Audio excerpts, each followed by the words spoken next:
মমতা বন্দ্যোপাধ্যায়ের বর্ষ শেষের উৎসবে খরচ কত? 3 কোটি টাকা। কার টাকা? আপনার আমার টাকা, ট্যাক্সের টাকা, জনগণের টাকা। আকাশ রানী কাল এসেছিলেন হেলিকপ্টারে। কত পুলিশ এসেছিল? 7,000 পুলিশ। কালকের মমতা বন্দ্যোপাধ্যায়ের বর্ষ শেষের উৎসবে খরচ কত? 3 কোটি টাকা। কার টাকা? আপনার আমার টাকা, ট্যাক্সের টাকা, জনগণের টাকা। আমি আজকে এসেছি মেম্বারশিপ ড্রাইভ আর আপনারা কেমন আছেন দেখতে। আসাটা দরকার ছিল, কালকে জায়গাটা অপবিত্র করে গেছে।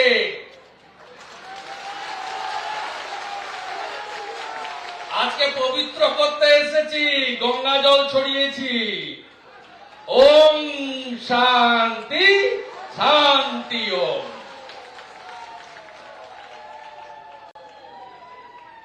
এক থাকবেন তো? হিন্দুদের বাঁচার লড়াই নয়, অস্তিত্ব রক্ষার লড়াই। ধর্ম পরিবর্তন করার ইচ্ছা আছে নাকি? ওপারে রতন মজুমদার ধর্ম পরিবর্তন করেছে চাকরি বাঁচানোর জন্য। রতন মজুমদারের নতুন নাম কি হয়েছে জানেন? শেখ শফিউল্লাহ। রতন মজুমদারের নাম হয়েছে শেখ শফিউল্লাহ। বলেছে চাকরি ছাড়ো নয় ধর্ম ছাড়ো। উনি চাকরি ছাড়তে পারেননি, ধর্ম ছেড়েছেন। আপনারা সবাই এক থাকবেন তো? বাকিটা আমরা বুঝাই নেব। ওই 1,20,000-তে ঘর হয় না, বিজেপি এলে 3 লাখের ঘর বানাবো। 3 লাখের ঘর, সঙ্গে শৌচালয়, সঙ্গে সোলার আলো, ইলেকট্রিক বিল দিতে হবে না, সঙ্গে মোদিজির হার ঘর নলে জল, আর্সেনিক মুক্ত পাইপে জল, সঙ্গে গ্যাস, তার সঙ্গে মাথা পিছু 5 কেজি চাল আর গম। তাই আর 15 মাস ঐক্যবদ্ধ থাকতে হবে। আর ছত্রপতি শিবাজী মহারাজের মহারাষ্ট্রের মতো হিন্দুদের লাইন দিয়ে সকালবেলা পদ্ম ফুলে ভোট দিতে হবে। গত লোকসভায় এত চুরির পরেও পশ্চিম বাংলার 39% হিন্দু, 2,33,27,000 হিন্দু বিজেপিকে ভোট দিয়েছে। আর 5% হিন্দু সিপিএম তৃণমূল ছেড়ে বা ভোট দিতে না যাওয়া হিন্দু যদি এসে ভোট দেন, তাহলেই ওপারের ইউনুস যাহা, এপারের মমতা তাহা আমার কাছে হেরেছে। এবারে আপনারা ওকে প্রাক্তন মুখ্যমন্ত্রী বানাবেন।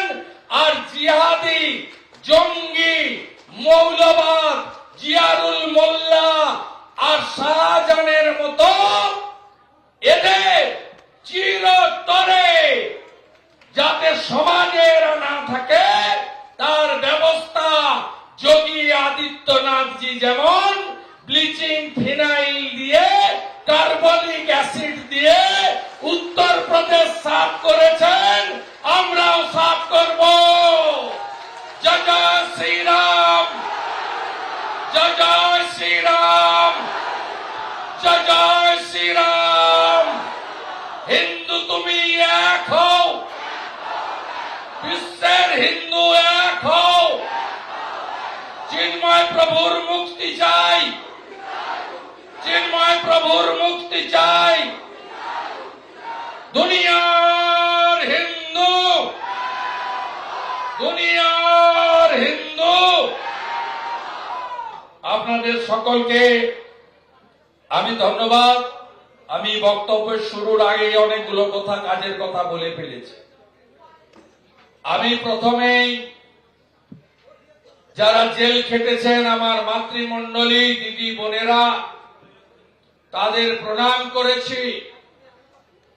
মমতা ব্যানার্জি কালকে বলে গেছেন শাহজাহানের মাঠ থেকে, এই মহিলারা আপনারা না বেরোলে,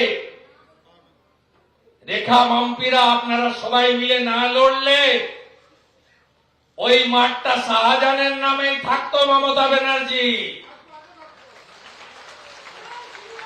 আপনি শিবু শাহজাহানের কীর্তি বলেছেন কালকে, ভুলে যান। বিঘার পর বিঘা জমি দখল, জলকর, শৌচালয়ের টাকা লুট, 100 দিনের টাকা লুট, আবাসের বাড়ির টাকা লুট, এত মহিলা অত্যাচারিত, মাঝরাতে পার্টি অফিসে তুলে নিয়ে যাওয়া, ফিশারি ঘেরির নদীর মাছ শাহজাহান শিবুর কাঁটায় ওদের ঠিক করা দামে বিক্রি করতে বাধ্য করা, তপন মন্ডল, দেবদাস মন্ডল, ভুলে যাব আমরা?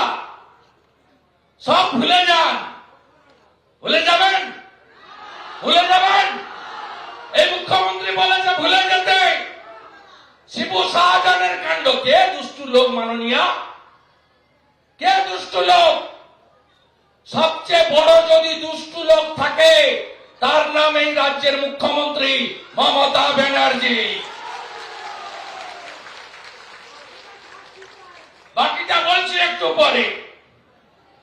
জেলা সভাপতি তাপস ঘোষ, বিভাগ কনভেনার মান্যবর কৃষ্ণেন্দু মুখার্জি সব দিন আপনাদের সাথে থাকেন। গত লোকসভার প্রার্থী মাননীয়া রেখা পাত্র, জানেন তো রেখা মামলা করেছে, জানেন? প্রয়াত হাজী নুরুলের নমিনেশনটা ডিফেক্টিভ, জানেন? জানেন তো? একই গ্রাউন্ডে বিজেপির প্রার্থী দেবাশিস ধরে বীরভূমে নমিনেশন কেটেছ, আর এখানে মমতার পোষ্য আমলারা রেখে দিয়েছ, ভেবেছ পার পেয়ে যাবে না? কদিন আগে হিয়ারিং ছিল, পার্টি নয় রাজ্য সরকার মামলায়, রেখার মামলায় রাজ্য সরকার হলফনামা জমা দিতে গেছিল, বিচারপতি ধরে হলফনামা বাতিল করে ক্ষমা চাইয়েছে কোর্টের মধ্যে। পরের ডেটটা কবে